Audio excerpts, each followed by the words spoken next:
હું પંડ્યા આરતી, આપ જોઈ રહ્યા છો સ્પાર્ક ટુડે ન્યૂઝ।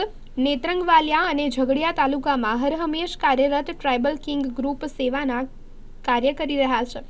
કડકડતી ઠંડીમાં જરૂરિયાતમંદ લોકોને ધાબળા નિઃશુલ્ક આપ્યા। શિયાળામાં ગરીબ લોકોને ઠંડી સામે રક્ષણ મળશે તેવું તેમના દ્વારા જણાવવામાં આવ્યું। ટ્રાઇબલ કિંગ ગ્રુપના સેવાભાવી યુવાનો દ્વારા અનેક સેવાકીય કાર્યો કરવામાં આવે છે।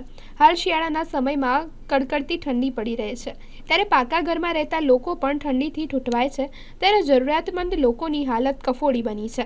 આવા લોકો માટે ટ્રાઇબલ કિંગ ગ્રુપ વહારે આવ્યું છે। ભરૂચ જિલ્લાના નેત્રંગવાલિયા અને ઝઘડિયા તાલુકાના અંતરિયાળ ગામોમાં વસતા જરૂરિયાતમંદ નાગરિકોને શિયાળાની ઋતુમાં કડકડતી ઠંડીથી રક્ષણ મળે તે હેતુથી 1500થી વધુ ગરમ ધાબળાઓનું વિતરણ આ વિસ્તારમાં ચાલતા ટ્રાઇબલ કિંગ ગ્રુપ દ્વારા કરવામાં આવ્યું।